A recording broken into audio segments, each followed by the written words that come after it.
Hello everybody and welcome to another roundtable discussion on Highland dancing as part of Cowell's virtual gathering. I'm delighted to have three guests with me that probably need no introduction to you, but however, I better introduce them just in case.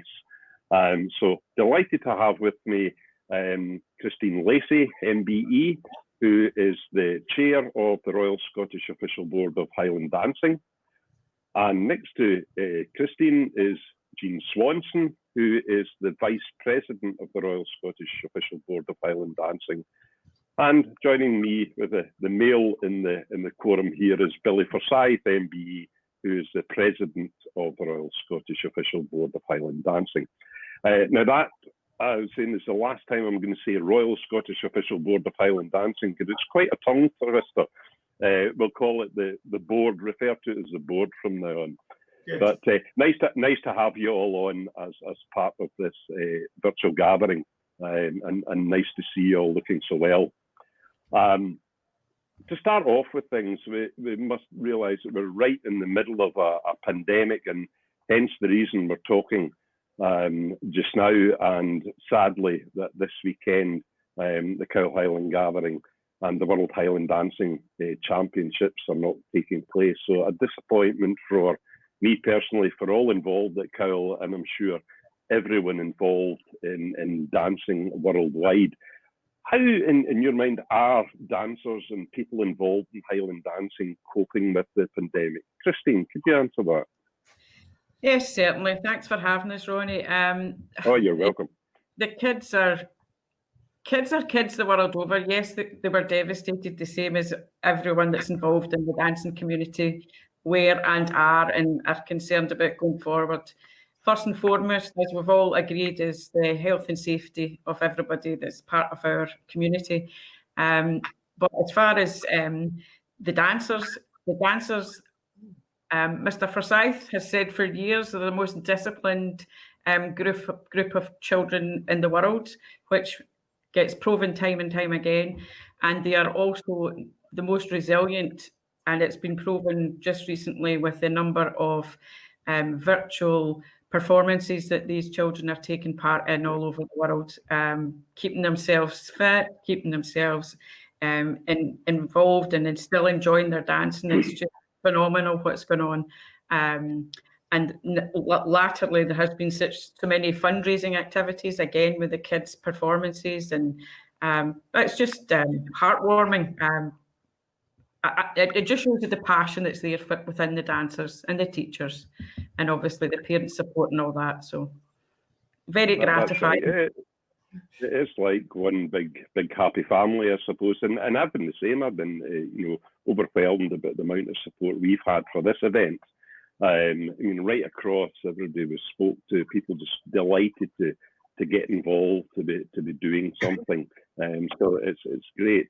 Jean, you're involved in lots of Highland games and organising dancing within games, and I think you're part of the Scottish Games Association, so you have your ear to the ground for that. How are people coping, games organisers and different things? It must be a worrying time for everybody. Well, I think it is, Ronnie. It's worrying for everybody, and hoping that next year things are going to go ahead. But a lot of games, in fact, I've hardly seen one that's been missed out. They've done something on their Games Day, not as much as you're doing. Looking forward to 3 Games Days and lots of news from them. But they've done something before their games. They've raised a flag, they've piped as the flag's gone up, they've raised their glasses to next year. A lot of games too, this is the board's 70th and it's Tattoo's 70th. You were lucky you got your 125th last year, but there are a lot of games had their 100th anniversary or 150th, and they've all had to be pushed back as well. So that's been a sad bit. But they're resilient, they'll come back again. I think that is the thing. The worry is that, again, if people are planning ahead and they're committing, especially finance, and they're not getting anything in, we were kind of caught in that situation where we're having to pay, and we've got running costs, throughout the year. But we've been very fortunate that we've had some funding. But Billy, you've been involved with you were involved with the Edinburgh Tattoo as dance director for well over 20 years. And the bigger events, really, the planning starts, kind of 2 years in advance. I mean, how would it affect an event like the tattoo, for example? It's an amazing organisation, the Edinburgh Military Tattoo, because you're working with people from all over the world. You plan for these events for sometimes 3, 4, or even 5 years ahead. And when it all comes together, you get 3 days of rehearsal to put it together, and then you're going out there to perform in front of something like 10,000 people every night for a month. So everything has to be in place. And for this year, it's been a major problem because the commitment to the Edinburgh Tattoo from some of the overseas groups is probably 2, 3, 4 years ahead of time. And it's not just easy to transfer whatever was going to happen this year into next year, because these guys have probably already got commitments for next year. Yeah. So you're always working ahead. I know, even from a dance point of view, before the event starts in year 1, you're already planning the type of show and what theme you're going to have for the following year, and an idea of the theme for 2 years ahead. So you've got to take all of these things into consideration. And this year, with the way the military is committed around the world, sometimes it's impossible to get some of these units back to the UK for something like the Edinburgh Tattoo. Yeah, I can see that. In a smaller scale, we're a bit the same. Even dancing judges, for example, that have committed themselves to this year from abroad, and next year maybe have dancers coming over that can't then commit. And we've got a big music event going on too. Most of the dancers don't see that because it happens in the top field with the gig at the Gathering, and some of the top Scottish bands coming there. So again, I've been talking to a lot of them, and they're having to push diaries and wondering, again, pushing dates into the beginning of the year and wondering whether they're going to happen. But we've been lucky with the ones we've got. We've managed to retain them. But yeah, it is a problem, and people just have to be resilient. But hopefully, there are some funds available to support the event industry, because Highland Games and that, they're a large part of the tourist industry within this country, apart from giving us all so much pleasure and giving us a platform and people a platform to compete at. So yeah, Ronnie, there are many people around the world who are going to have a very disappointed weekend, despite the ability to go on and have a virtual Cowal Highland Gathering. It can never be the same as meeting up with friends, from colleagues from around the world. So many people look forward to coming to Scotland, and Cowal is the event for the final event in the major championship calendar. And they're all going to be just missing it terribly over this weekend. Yeah, I think that I've been involved in the background in a lot of these roundtable discussions and seen them. We've been doing them obviously before the event so we can put them out. But that's came across long and hard, and it's just how people feel about Cowal and what they will miss. And it's this friendship, is the wait all year to meet all their friends from across the world. And although the competition stuff, there is a big social side to it, which we'll talk about later on.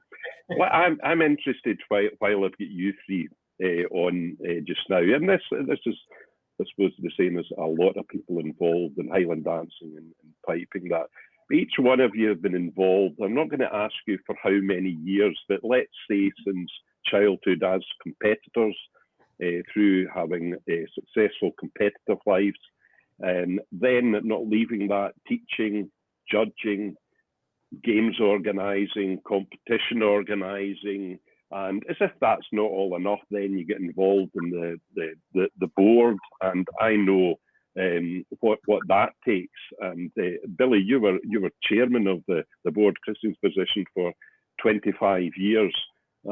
So again, you'll realise, and I think it is a different world now with communication so easier, and it's probably, Christine will say, maybe a bit more of a challenging role to be on the ball and be on call with emails and texts and social media than it probably was in your day, Billy. But I'll tell you, when it takes 2 months to receive a letter written in New Zealand, and then by the time it goes to a board meeting, you decide on a reply, and then the letter goes back to New Zealand, it takes another 2 months to get there. Yeah. Nowadays, it's a case of picking up the phone, and you've got whoever is needed at the other end of the phone, no matter which country in the world they're in, and it changes the world completely. It changes the world of Highland dancing completely as well. Yeah. And everybody expects an answer right away. But the point I want to make on that is that you've had these busy lives and you're still so involved in dancing. Why? Why do you do it? Because we're all mad. Ronnie, we were brought into it, brought up with it, and it just becomes, like so many people involved in Highland dancing, it's in your soul. I remember somebody saying there's no vaccine for Highland dancing, there's no remedy. You either have it or you don't. And clearly, lots of people have it. And just to endorse what you were saying there about the communication, Billy, it's fabulous nowadays. And yes, it's been a really, really busy time for us between being. But I'm talking about the pandemic and dealing with all the issues that are to the fore right now, but it has been fantastic to have the technology that we have just now. And we all went on and met these people that needed the answers face to face, and they're grateful for that. And it's much more beneficial to everybody to deal with it, hear what it is, debate it and talk it through, and then there's a solution and there's guidance to the way forward. So we're really fortunate that we have the technology in the middle of this pandemic. Yeah, that's right. So I'm going to go to Eugene now and ask you the same question. Why are you doing this? There must be easier ways to life. I don't think I would want to do anything else, Ronnie. I went on my 3rd birthday. That's when I started dancing, my 3rd birthday. And funnily enough, my first teacher had won the Juvenile Worlds when she was 14. That was Maureen McMahon from Edinburgh. Right. And I didn't want to dance, and she put her jacket on me that was covered in medals. And I was weighed down with her. But I got up and I danced. So obviously, it had something in there. I want a medal like that. And that is something else, because I picked up, I've got May Faulkner left Cowell all her medals, and there was her vest with her medals on it, and I remember picking that up and saying, how, for goodness sake, can people dance in these? Yes. But Jean, your dancing career, and I hope you don't mind me mentioning that, but it did go on from that 3rd birthday quite long. So, what age were you when you actually retired from competitive dancing? It was either 45 or 46. I think I was 45. Not that long ago. Well, I got my first prize, I think, in 1951. And I stopped competing after Braemar in 1991. Yeah. Because J.L. Mackenzie died in 92, and Braemar wrote to me and asked would I take his place. And of course, I was still competing and on a juvenile panel, so I had to make the decision. And it was like somebody up there was telling me, you silly old idiot, it's time you were stopped. I was having a chuckle reading some of the old minutes from Cowell, and there was a minute back in the early 50s, and it was to do with the Highland Dancing convener, or they called him the Highland Dancing chief steward at that time. The committee had met to discuss Mr. So-and-so, I wouldn't give his name, but they thought, the general conception that he was too old and they needed a younger man to take over the job, so that they would give him a medal and thank him for his service. So I'm just wondering if my board of directors are thinking the same thing about myself. Billy, you've been a busy man. I mean, all three of you travelled the world dancing, been great ambassadors for dancing. We talked about 25 years you were as chairman of the board, were 20 working with the tattoo, and countless other things. I mean, again, the same question. For goodness sake, there's more to life, Billy, surely. I've been very lucky. I have had opportunities to go places, to meet people, to do things that most guys in Scotland never get that opportunity. And you really want to put something back in to show your appreciation. I mean, if I go back to the first time I danced at Cowell was way back in 1947 as an under-7 competitor. And my greatest award, or the greatest thrill of that weekend, was a 3rd place and a Cowell medal. And not just that, but the judge on the board on that occasion was Bobby Cuthbertson. And an absolute legend in Highland dancing. And that started a love affair with Cowell, which never really went away, because after that, I've always said that Cowell is not an event. It's not even a competition. Cowell is an experience. And as time has gone on, instead of managing to come down on a Friday morning and then going back home on the Friday night, or on a Saturday if you were older, gradually over the years, people have extended it. They'll come down for Thursday, Friday and Saturday. And for many of them nowadays, particularly the overseas dancers and teachers, they come down for a whole week in Dunoon.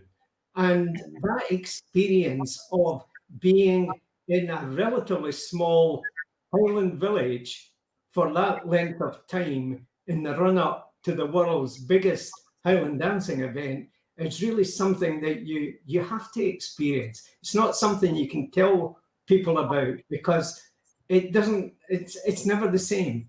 For a start, you never know the weather. I've said for years, and anybody who stands in the middle of that field during the gathering, they look over the main stand towards the hill. And the old story, if you can see a cloud in the hill, then it's going to be raining in 10 minutes.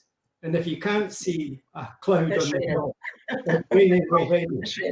So true in so many years. And yet, many times we've had absolutely brilliant weather. The time where I remember meeting a load of Canadian teachers who'd come across all muffled up for the cold weather and the wet weather in Dunoon.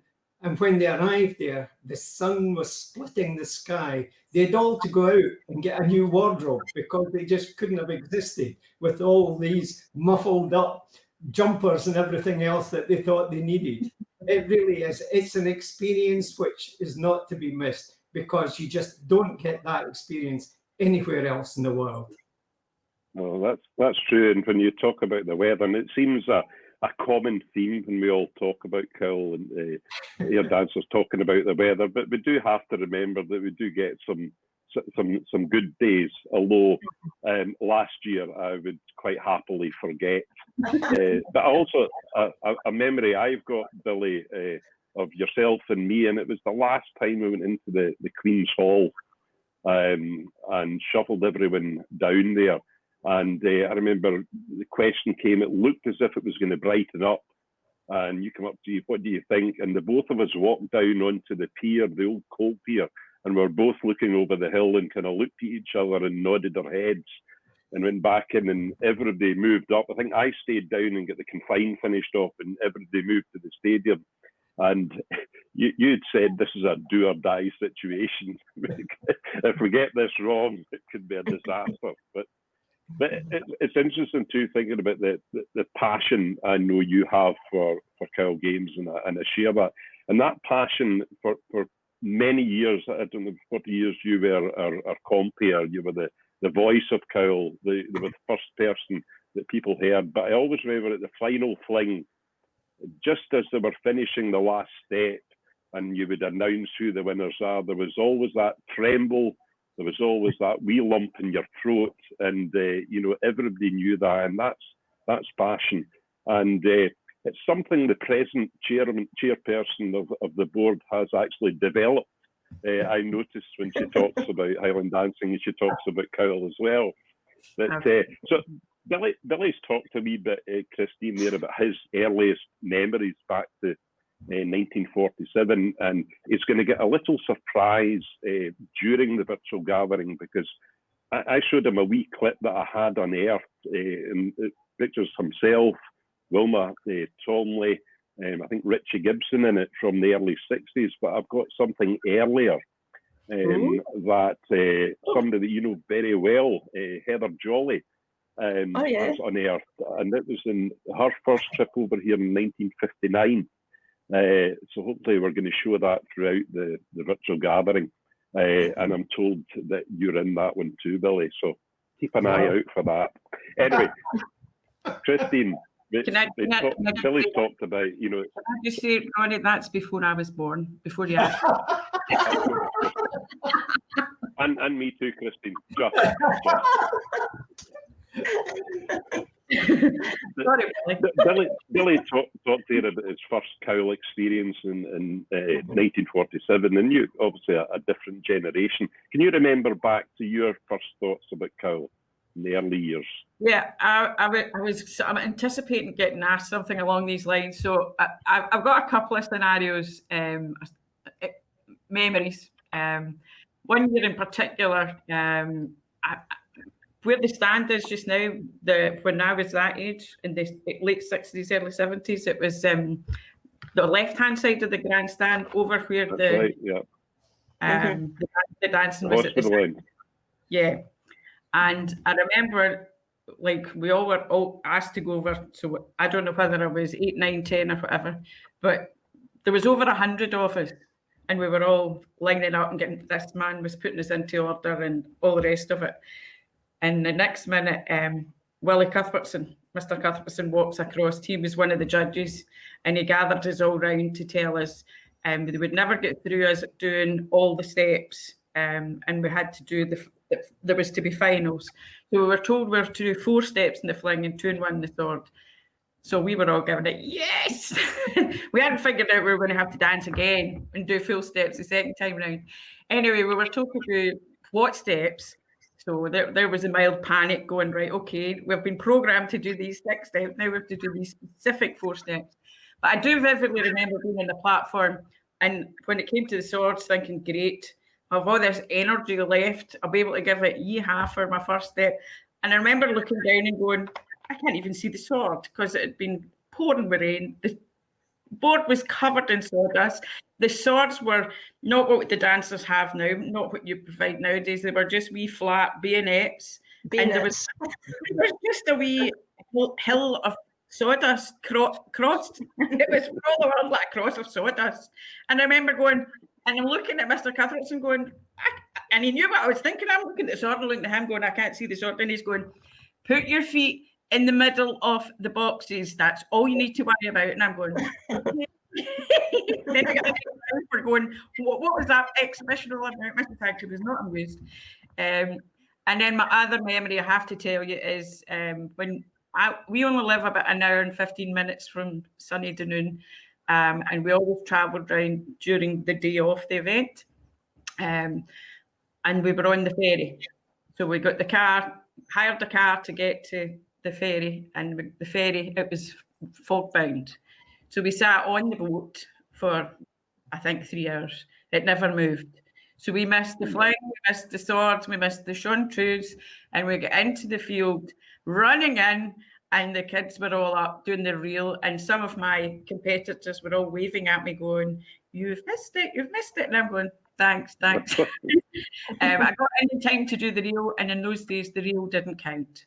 So it didn't count for you to. That's good. That's right, it was 3 dances. That was a bit of a trauma for us, but hey ho, I love to tell the tale. But it was, there's always excitement in the air. There's just, it's the whole build up. It's the history of the event. It's a dancer's goal to be up there, to be part of it. And if you win anything at any of the point in time, it's just a Brucey bonus. It's just the feeling of being up on those platforms. It's just, there's nothing to replace it. Absolutely nothing. Great to hear. And it's interesting, the sawdust story, as they've been around these discussions, the sawdust has come up once or twice. Some saw it as a benefit where the judge couldn't see if you touched the swords or not because there was so much sawdust on the floor. But thankfully, these days are slightly behind us. Jean, what about yourself, your earliest memory? My earliest memory? At Cowell? Well, my first Cowell, I'm one of these dancers who was one age when you entered and another age when you danced. It doesn't make a lot of difference now. Well, it does when it's only yearly, but at that point it was every 2 years. Anyway, my first Cowell was when I was 6 years and 2 weeks old, and I won my first Cowell medal there as well. And I beat Billy because he only got a third. I got a second. I got a second in the sword dance, and I still wear the wee bangle and the medal on it. Anyway, from us, we were going from Leith, and we had to get up awful early in the morning. And this always sticks in my mind. We got up early in the morning. We got the bus up to the Waverley station. Then you get the 6 o'clock train over to Glasgow. Walked from Queen Street to Central, and then you get the train to Gourock. And one of the times I was on, I think I would be maybe 8 or 9 years old, and Angus Morrison was in the same wee compartment as we were in, and my mother was dressing me, getting my kilt on, so that when we got onto the ferry and got off the ferry, we were ready to go up the hill. And my dad would go into a baker's and buy something for our breakfast. And when we got up to Cowell, we would find somewhere to sit and eat. And as you went up the hill, the excitement was getting there. You know, oh, I'm nearly at Cowell. And it was just great when I was wee. And then we had that return journey back, and we never ever stayed over, even although we were quite a distance away. It was only when I was 17 and learning to drive, that's when I drove to Cowell. But apart from that, it was a train. Always a train in the ferry. People forget, you know, these days, and I suppose we all go, oh, you have it easy nowadays, but people did, you know, travel by public transport. And I can remember pipe bands even coming down, you know, carrying everything, coming off the ferry and walking up to the park, or well, they used to march up to Cowell Street. But so, you know, it's great to see, and I can remember that. I want to touch now, just going off where we're talking about, and as you're all executive members of the Royal Scottish Official Board of Highland Dancing, and talk a wee bit about the relationship that Cowell has with the board. I think to start that off, Billy, you could maybe tell us about the formation of the board, just briefly, why the board was needed and why it was formed in the first place. It was certainly needed, Ronnie. I don't think there's any doubt about that. And there is a story where Cowell was involved in the formation of the board, because the story I've always been told was that in 1949 at the Cowal Gathering, the two boards, which, as you say, were on the side of the ground nearest the entrance at that time. Yeah. And there were two different reels being danced there, or about to be danced there. And at the time, the steward of the board had asked the piper to play for both boards at the same time to save having to bring another piper in or holding things up. And of course, as one of the board was dancing a reel of Tulloch and the other board was dancing a Highland reel, the times are different, the length of the dance is different, and you can't do that. And at a place like Dunoon, that's a major problem. So the story goes that after that, it was finally decided that they should do something about it. And there was a proposition put around at one of the SDTA meetings, the Scottish Dance Teachers Alliance, that they should try and collect all the people, or the main people, if you like, involved in Highland dancing together and try and form what they would call a control board to try and resolve all the problems. I mean, it's very difficult to understand how it is you can have a competitive organisation, if you like, competitions up and down the country, judges, adjudicators up and down the country, and yet there was no standard principles for the basis of their adjudication. If you went to Fife, then there was a different style of dancing there. If you went up to Aberdeenshire, then you changed your style to go up to Aberdeen. If you went across to the west coast to Fort William or Mallig or Skye, again, there was a different tradition in dancing in those areas. And they all, not that either or any of them were wrong, they were all founded in the traditions of the area. But when I danced as a juvenile, I literally had to change when you went to different parts of the country in competition, because otherwise the judges just thought, oh, don't like that. That's not, I haven't seen that before. So there was it was absolutely essential that some form of control was brought together to make sure that the judges had a standard to work to, that the dancers and the teachers had a standard to work to, and that the competition organizer also had a standard to work to. It took time to put things together because, as you can imagine, there were a lot of problems at the time. I mean, I remember one or two of the older dancers were rather known for histrionics if they didn't get at the Highland Games what they felt was their due desert, and it wouldn't be the first time I'd seen dancers go up onto the platform and throw a prize flag down at the judges, basically saying, I'm better than this. You can't have that in a competitive organisation. And I'm glad to say that over the last 70 years, the board has made fantastic strides to make sure that the dancers themselves, at the end of the day, they're the ones we're doing this for, to make sure that the dancers feel that they're getting a fair, equal opportunity to go up there, do their best, and be judged to a standard that everybody knows. So it was necessary at the time. There's been many, many changes, including disagreements with the Cowell Committee over the years to how that should be done. But hopefully, over the years, we've been able to come to a compromise where necessary and agree on the principles where the principles were required.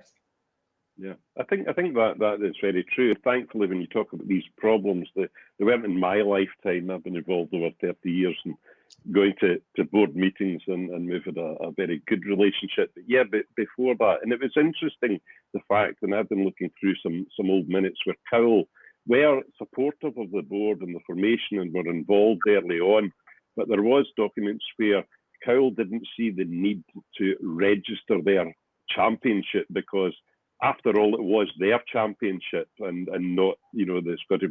But they paid their money, but it was paid as a donation rather than a registration, and there was different things like that.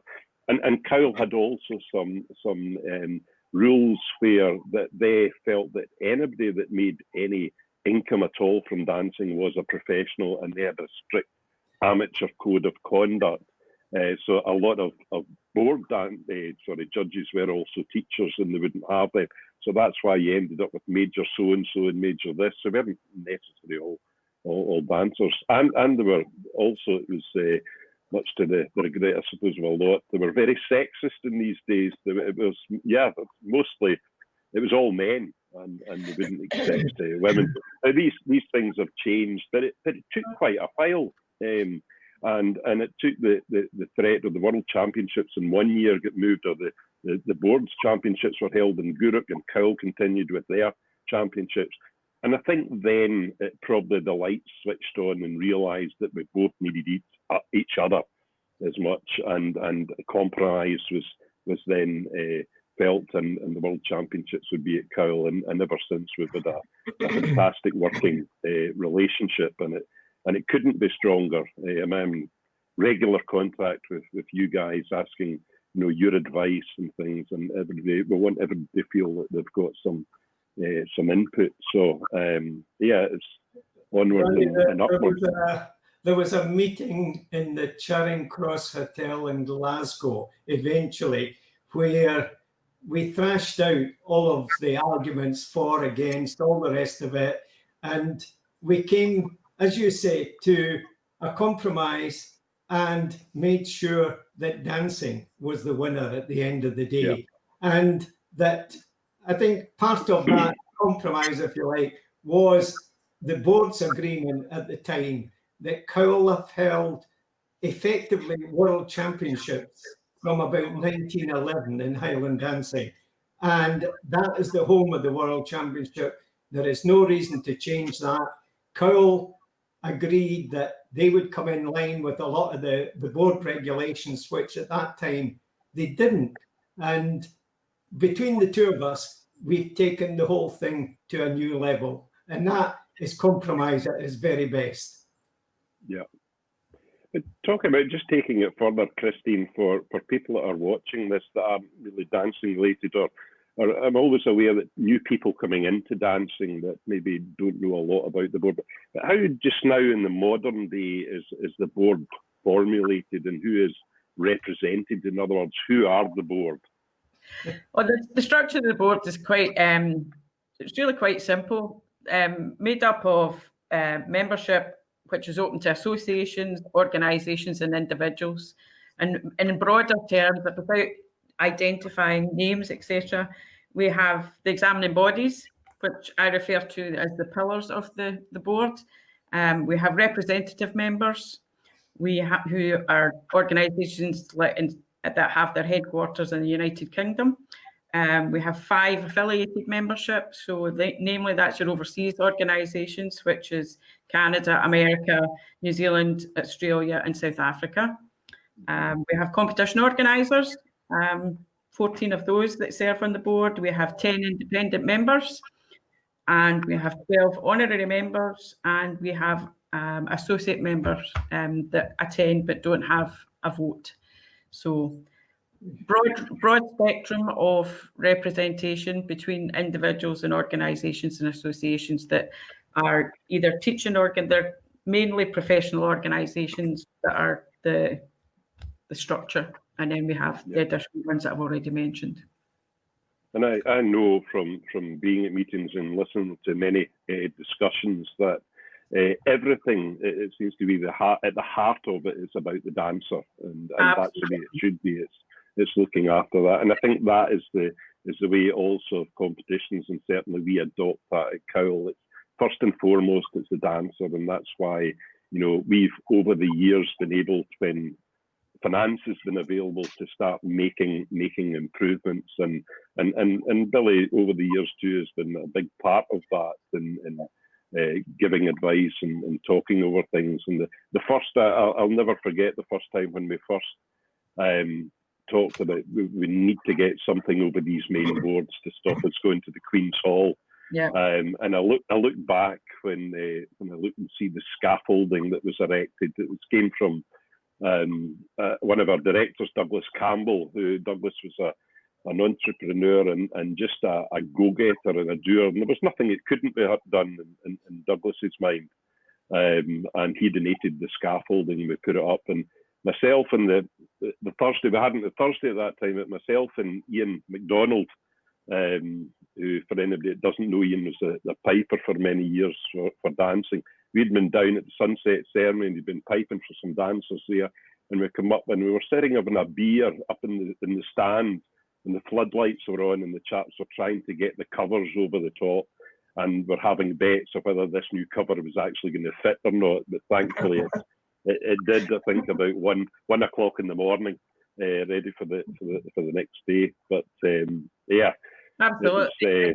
Just to endorse what you've said, if the board ever deviate from what we do is for the benefit of the dancer at the end of the day, then we need to be pulled back to reality, because that's what it always has to be about. Yeah. No, very, very much so. And now, you know, the Cowell field from now, if you like, and going back to the days that you danced, we don't have sawdust. Well, I remember a couple of years ago we had a leak in one of the marquees and there was a big puddle, and we were searching around for sawdust. There'd usually be a lorry load of it, but there was a small bag. That nearly brought out. And I suppose just at this, I was going to come to you, Jean, but just seeing I've mentioned this man's name, I think he should go down in Cowell history. And Billy, you know him very well, Neely McFarlane. And the attention he has to the Cowell boards. When people talk about the Cowell boards, they talk about different things. They talk about a dancer will talk about standing on the board and looking up at that stand, all the knowledgeable people that are up there. But they sometimes maybe forget about the actual quality of the dancing surface. Yeah. Billy, talk to me a wee bit about that and your experience of working with Neely McFarlane. Neely's been doing it for over 40 years. I was about to say that I can remember when I first saw Neely, but he must have been a young lad at the time, as apprentice to somebody else. But the Cowell platforms are an absolute wonder to behold. If you have a look under the platform and see how many supports there are, why it's supported in such a way, the cross bracing that's done there, everything to give a smooth surface. And Neely always said to me, it doesn't matter what condition the board is in, half of one of the main boards gets renewed completely every year. So over a period of time, every board changes and is brought up to date. And the surface has always, I remember dancing on, well, I remember going through a dancing board. Me too. I shan't say where, but not too far from Dunoon. And, you know, you got such a variation in platforms around Scotland. And to go to Cowell and get the quality of platform there, everything was done, it was smoothed out. It was, if during the Thursday or the Friday, there was a problem in any shape or form, even if it was just a squeak between events or after the day was over, you would see Neely and his guys under the platform making sure that it was fixed and that it was okay for the following day or for the following event. It really is a marvelous job that these guys make. And it must be, to a large extent, because of the experience that they themselves have had over the years, because they do make a terrific job of it. And Cowell platforms are known around the world, no matter where you go. And as you say, it may be that they stand on these Cowell platforms and win medals and get presentations and everything. But at the end of the day, as I said once before, you know, there is one supporter of every dancer at Cowell that is very rarely recognised, and that supporter is Neely, who gets under these platforms and makes sure that they're the very best that the dancers could wish for. Yeah. No, I agree with you entirely, and I sometimes see people they're looking strangely. If there's Neely will judge what the humidity is. If the sun's going to come out, then he'll go out at night and he'll have his hose and he'll be soaking the platforms, knowing that if he just leaves it overnight, they'll be perfect, you know, they won't be too shiny the next day. So no, it is does a great job. I suppose that takes me, you know, back when we were talking about coverage and at Cowell, we've tried to say, as Christine was saying, look after the dancers and give them more warm-up space and different things like that. But, you know, it is an outdoor event, and Jean, you know, been involved in so many Highland games. I know we go to a lot of the games and we've got covers over the board, but just the Highland dancing, there's a lot of dancers say there's something about dancing. I wouldn't know, I'm not a dancer, but just something about dancing outside. We've got more and more competitions going inside, but what's the pull of going to Highland Games and the thrill of going to Highland Games? Oh, I just love Highland Games, Ronnie, full stop. And in fact, I didn't take my judges test when I was 21. And Marjorie Ryan kept saying to me, when are you going to do this? And I'm saying, I don't want to judge inside. I don't want to sit in a hall. I don't like dancing in a hall, so I don't want to sit in a hall. And she's saying to me, well, just take it. You don't have to go and sit in a hall. But of course I do. I go and I sit in a hall. Yeah. But the games, that's different. And I didn't mind dancing outside. I quite enjoyed dancing in the rain. You know, even if the rain's running off the bottom of your kilt and the sawdust through your socks and your feet are squelching. You know, it was just Highland for me was to be outside and to dance outside. I can't explain it. Like we've been saying, it's just in you. And that's what I like to do. And that's why I danced for so long, because I enjoyed it. It didn't matter. I mean, a friend of mine used to say, well, how can you dance when people are beating you that you could have beaten easily before? And I said, well, it doesn't matter. You know, you're up there and you're dancing and you're performing. And hopefully people are enjoying what you're doing. And if you enjoy what you're doing, then keep going. It doesn't matter how long you go for. And I love your descriptive. What was that, Ronnie? I love your descriptive way of the squelching in the rain and things like that. I can feel for that. One of the conversations we had, it was Gareth Mitchelson was talking about dancing when his laces snapped. But the pumps and everything were that wet and virtually stuck to his feet, so they stayed on. So it's amazing. When Billy was talking about the dancing boards, I think the worst boards ever were up at Durness, and the supports underneath were fish boxes. And the adults were sitting at the side. We were terrified to go up because the 10-year-olds were going through the boards. You know? And that was something totally different. But no, your boards weren't like that at all. No, and I've seen some old footage that the boards are that small, and when you look at adults doing a reel, you wonder how they actually stayed on. Corner to corner. But to dance corner to corner. Yeah. So. Well, one subject that I've noticed that none of the discussion around talked about, and I think they are the forgotten heroes of dancing, and that's the pipers, not the judges, but the dancing pipers. We talk about dancers, we talk about teachers, we talk about judges, but the pipers are there. And of course, Christine, you're married to a very well-known piper and a very good piper indeed in Donald McPhee. But just what makes a good piper for dancing? We should maybe have Donald on to explain that. You can do it. I'll say my bit. I'm sure everybody else will have something to add. And you know, the pipers from my time, obviously pre-Donald, that piped for me were like Angus Morrison, Ian MacDonald, Alec Martin, Stuart Bowman, Andrew McCown, Donald still being there. I remember Sam. What was his surname, Billy? Sam. Was it Nicholson? Can't remember. And there was a wee Mr. Smythe. Lots of different pipers. But ultimately, your question, Ronnie, is a good piper for dancing. They have to park their persona, whatever that may be, as when they're there to pipe for dancing, they're there to do a service for the dancer. Back to being about the dancer. Their job is to provide a steady and consistent tempo that has been recommended by the board. But within that, I try to encourage that he does it.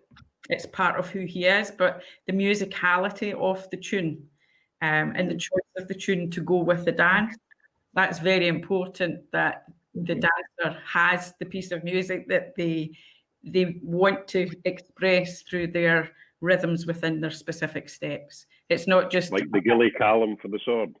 Yes. Sorry. Without question, absolutely. I just had to throw that one in. Because it's about the dancer, and that's what the dancer needs to hear. So absolutely.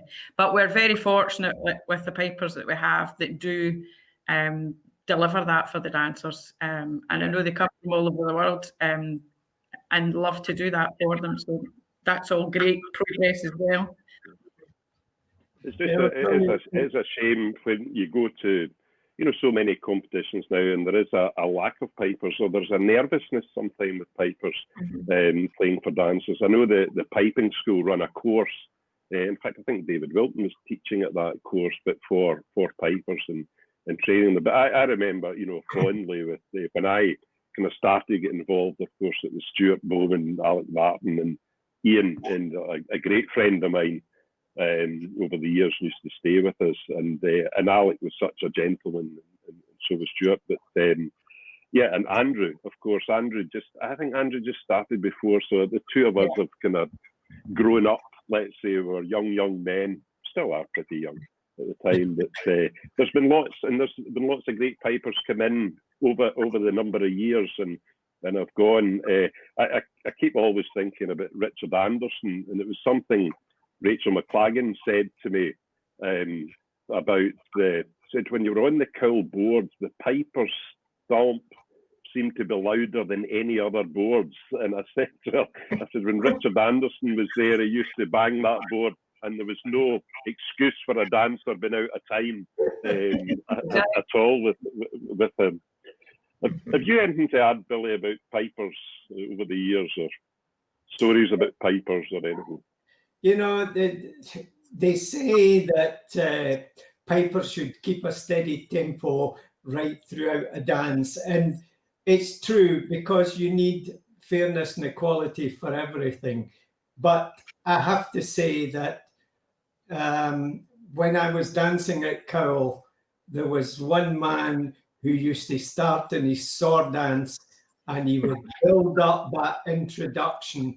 When you started that first step, he gave you time just to get the movements in, get the turns in, and it was almost like a program that was made for the dancer so that they could give of their best. And it just built up within the music, it built up within the dancer until they got to the quick step there. And, it was like putting a switch over and just releasing that energy, and you got through it, and it just made you dance. It was as simple as that. Jayden, about yourself and pipers, good and bad over the years. I'm just thinking Richard Anderson is banging on the board. I obviously never got to dance to Richard. I'd love to have danced to him, because I really enjoy judging when he's piping, because he's got so much life in the piping. It's great. There are people just like dancing, people who pipe who are not really pipers. But Richard's one of the ones who's a piper. But I think Billy's speaking about Angus. It was Angus in my day when we were at Cowell, and at lots of games, Angus piped there. And it was good. Sometimes when you went to games up north, there wouldn't be a piper specifically for dancing, and it would be winners of the piping competitions who were then sent to the dancing board to play the dancers. I used to love when oh gosh, his name's just gone from me, from up Kincraig, John McDougall, at Aboyne games. He quite often came across to pipe, and he was great playing for Flora McDonald's Fancy. Used to enjoy that. And our other one, Sailor's Hornpipe,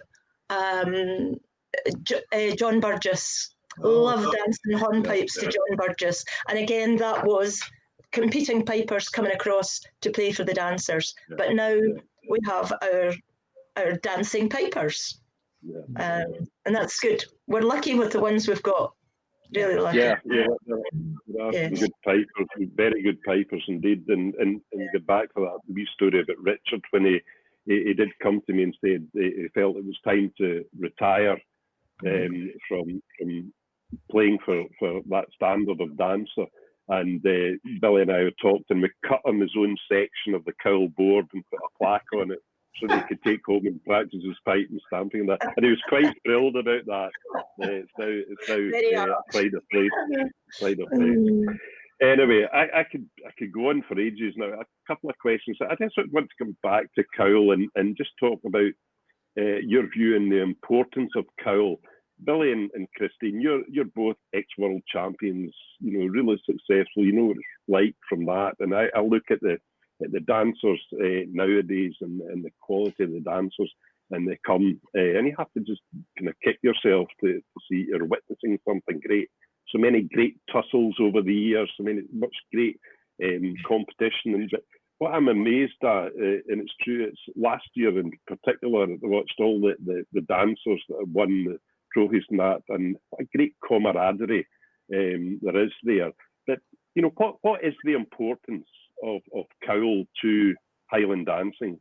Christine, if you'd start us off with that. Well, it like I said before, for me, it's the whole history of the event. It's how we've been. It's been portrayed to you as the event, the main event, and you've grown up with it. And then when you actually get to and experience it, and if you go from early age to into the realms of when you're able to qualify, your challenge on yourself is you just want to be part of that. You set yourself little goals, and you want to be. For me, I always wanted to, get a certificate, get a medal, get something under your belt, and then when you were lucky and fortunate enough to achieve that, then you went for bigger, better goals. And we all had your idols that you looked up to when they danced ahead of you, and you go, I want to be that person. So you just worked your butt off to get there. And people ask time and time again, how did you make that happen? Well, it doesn't deviate from practice, get the best training you can possibly do, but you have to be determined and put in the practice. That never goes away. Yeah. But the atmosphere of being at the event, to winning, when you get your first gold medal, then you're hooked. You then want more. You want that you want your name on that trophy along with the other names. And then when you actually achieve it, it's just unbelievably overwhelming when you actually achieve your goal, and you're standing on that platform.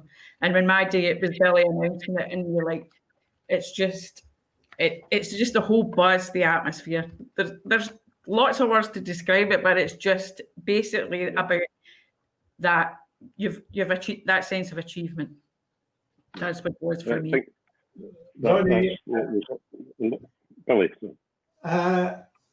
the only way I can describe it is to say that the morning or the year, which would be 1963, that I won the first time in the World Championship, I turned up at the ground in the morning, on the Saturday morning, and I met one or two friends behind the stand before I went into the old dressing rooms to get changed and organised. And some news came to me, which I won't open up on. But, from that second that news came to me, I knew I was winning that World Championship that day. I don't know why. I just had that feeling. I felt right. I felt fit. I felt as if the technical side was there and it was mine to win. All I had to do was make sure I go out there and do a good job. But having said that, having won it, the great thing, as far as I was concerned, I was a great Shots and Dykehead pipe band fan when I was younger. And one of the great things about Cowell was after the march passed, the bands lined up and marched playing right back down to the Castle Gardens. And it was a great thrill for me, no matter what I got, to be able to go down either with one of their trophies in front of the Shots or indeed following on behind the Shots right down to the Castle Gardens. And the year I won the World Championship, I did that. I took that trophy down in front of the Shots band, got right down to the Castle Gardens, in front of the Queen's Hall, where there's a little shaded covered bit there. As the band got into that area, the band actually formed a circle. And the pipe major at the time, one of the McAllisters, don't ask me which one, said, right, Billy, it's your turn, in you come. And that, great. I never did a winner's fling at Cowell because it wasn't something that was ever done back in those days. But my first dance as the winner was in the middle of the Shots and Dykehead pipe band in front of a whole big crowd in front of the Queen's Hall. And did I enjoy it, believe me, so much so that I don't think I've ever told many people this. I had to walk right back up to the stadium because I'd forgotten that my case and all my kit and everything was still in the dressing room up there. I thought you were going to say you walked right up, you enjoyed it, to do it all over again, which I remember doing once with the local school band. It takes over. It just takes over completely. Yeah, when it comes to lucky like this pair. Oh, sorry, on you go, Ronnie. So just a question that I had there, and I've been trying to look up old minutes and I can't find of when the Champions Fling actually started. Do you know that, Billy? Can you think back when roughly that would have been? I'm trying to think back to, it must have been in the 80s. The 80s. Yeah. I don't think it goes back any further than that. And I'm trying to think who even suggested it. I know that we all felt that when that World Championship trophy was presented, we needed something else. There was something missing. The Highland Fling with the World Championships, that made the day. Yeah. I know, looking back in the minute, John Thompson, who you would probably remember, he was an ex-provost of Dunoon, and he was involved in the early days with the board. And he was really, from the old minutes, it was all about piping and it was all about athletics. Dancing was kind of put to the side and not talked about. It was disorganised.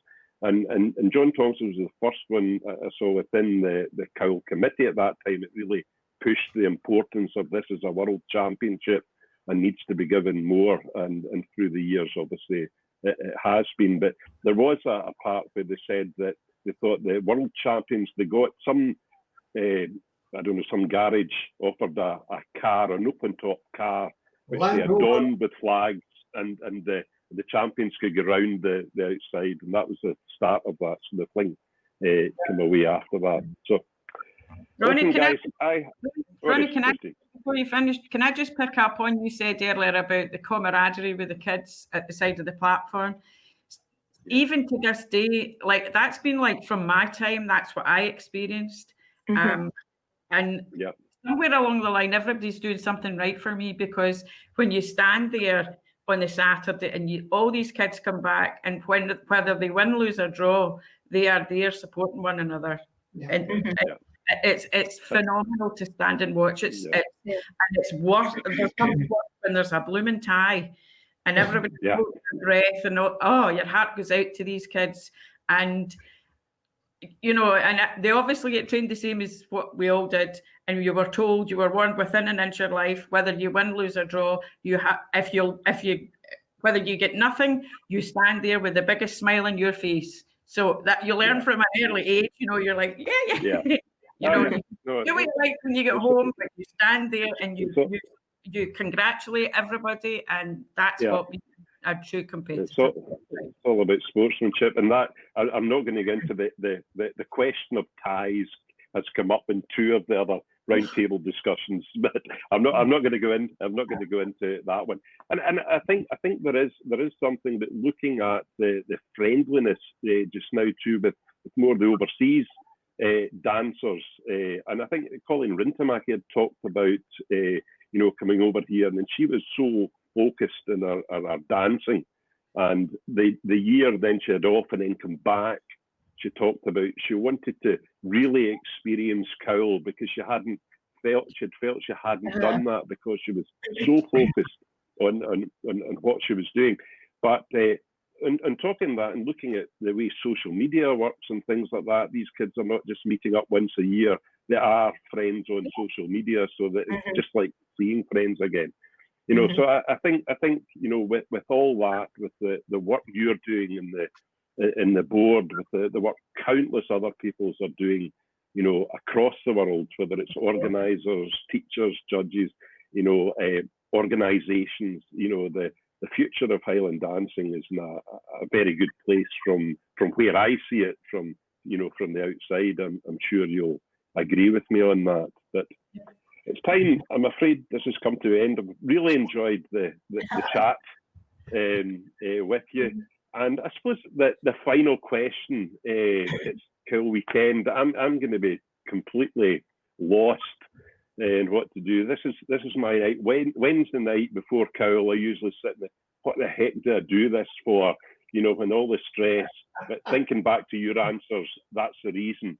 And usually all I need to do is walk into the park and meet your sister-in-law, Christine. I know. Diane, who gives me a big hug, and that's the reason you do it. So how are you going to be spending your Cowell Games or Cowell Gathering weekend this week? We'll be watching everything that you've recorded, absolutely, and all the live events. Thoroughly looking forward to them. Good. Jane? Well, I'm involved with two other Highland Games this weekend. Right.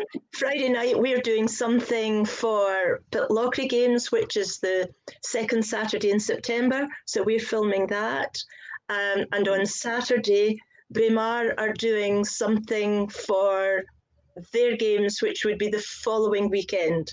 So I'm involved with games, but I will be watching what's going on. I'll follow up. Good. Anything I've missed live, I will watch afterwards.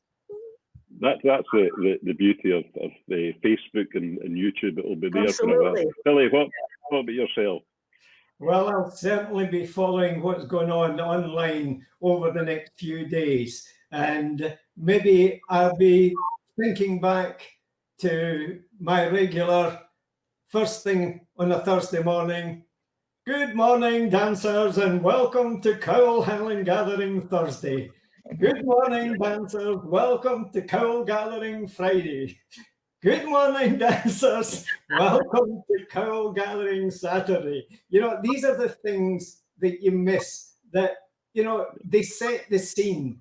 They just set you up for the whole weekend, and hopefully you'll get a terrific response to the virtual Cowal Highland Gathering, and hopefully by this time next year you'll be able to say once again, what the heck am I doing this for? Because I'm just waiting to find out what's going to go wrong next.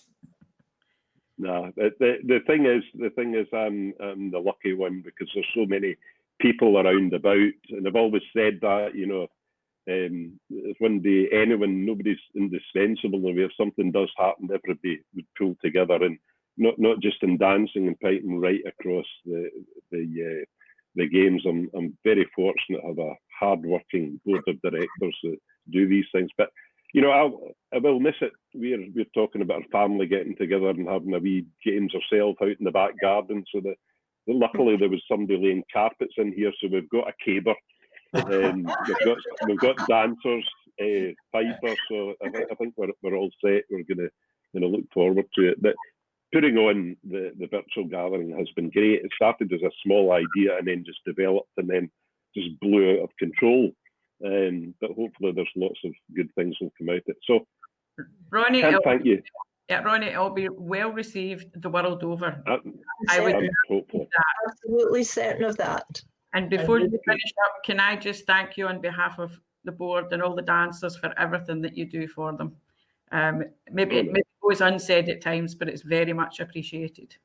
Thank you. No, that's very kind of you. It's my pleasure, and it's a bit in my DNA now. I was a piper originally, but married a dancer, and that was me. And then a lady, me Faulkner, who stayed with us, got me involved in this, and that was me. That was 30 odd years ago. But thanks again for your company tonight.